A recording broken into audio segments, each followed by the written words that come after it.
EPFO એટલે કે employees provident fund organisation Bharat સરકારની એક સ્ટેચ્યુટરી ઓર્ગેનાઇઝેશન છે, જેની સ્થાપના 1952માં સંસદ દ્વારા બનાવવામાં આવેલા કાયદા employees provident fund and miscellaneous provisions act 1952 હેઠળ કરવામાં આવી હતી. આ ભારત સરકારના શ્રમ અને રોજગાર મંત્રાલયના વહીવટી નિયંત્રણ હેઠળ કાર્ય કરે છે.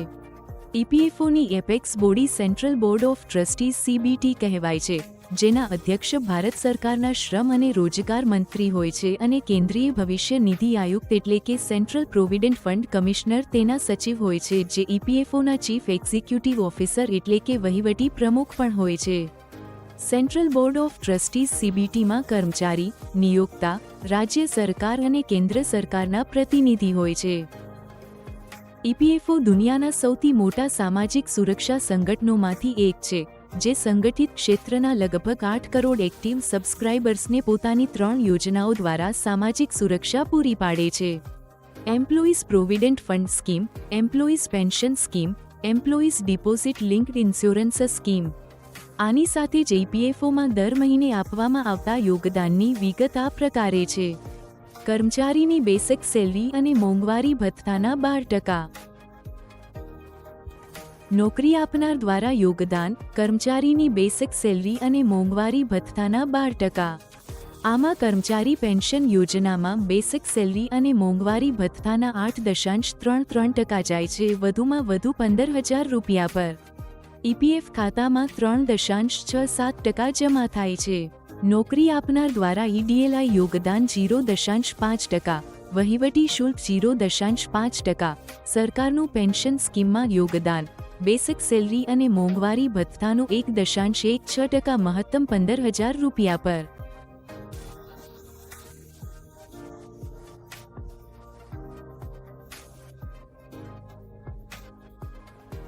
દર મહિને ઈપીએફ ડ્યુઝના નિયમિત ચૂકવણી માટે નોકરી આપનારને એક નિર્ધારિત પ્રક્રિયાનું પાલન કરવું પડે છે. આ પ્રક્રિયામાં નોકરી આપનાર ઈપીએફઓના યુનિફાઇડ એમ્પ્લોયર પોર્ટલમાં લોગ ઇન કરે છે અને કર્મચારીઓના યુએએન એટલે કે યુનિવર્સલ એકાઉન્ટ નંબર સાથે જોડાયેલી ઈસીઆર ઇલેક્ટ્રોનિક ચલણ રિટર્ન ફાઇલ અપલોડ કરે છે. આ ફાઇલમાં પગાર, અંશદાન અને કુલ આપવાની રકમની વિગત હોય છે.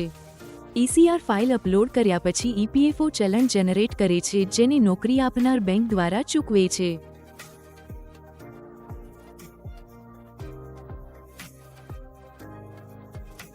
ઈપીએફઓ સંગ્રહ પ્રણાલી હેઠળ પેનલમાં સામેલ બેંકોમાં ખાતા ધરાવતા નોકરી આપનાર ઇન્ટરનેટ બેન્કિંગ દ્વારા સીધા ઈપીએફ બાકી રકમ જમા કરાવી શકે છે.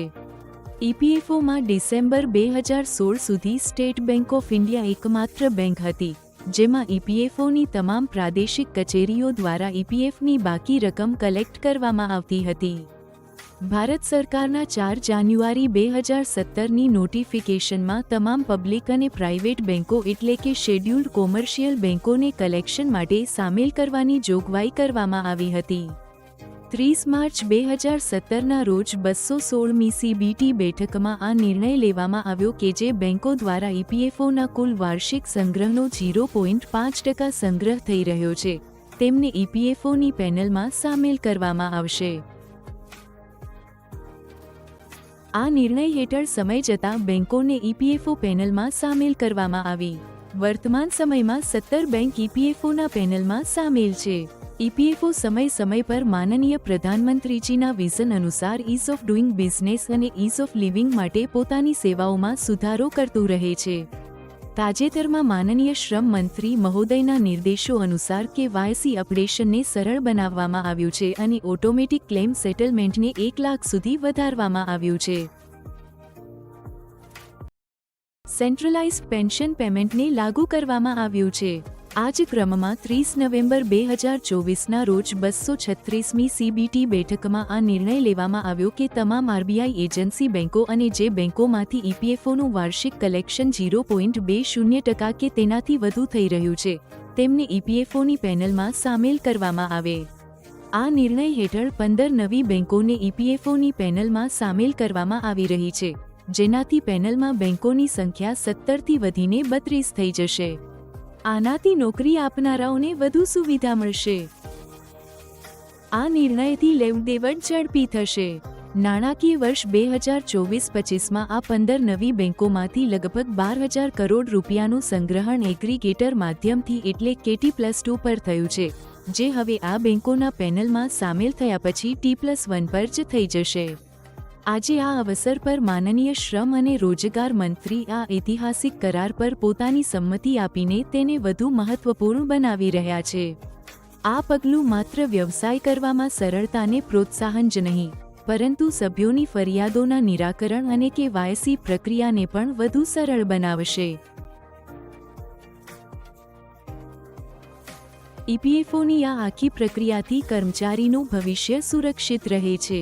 આ માત્ર બચત કરવાની આદત જ નથી પાડતું, પરંતુ નિવૃત્તિ પછી પણ નાણાકીય સ્થિરતા સુનિશ્ચિત કરે છે. અમે આ સહયોગ માટે તમામ ભાગીદાર બેંકો અને સરકારનો આભાર માનીએ છીએ અને આશા રાખીએ છીએ કે આ પહેલ ભવિષ્યમાં EPFOને વધુ મજબૂત બનાવશે.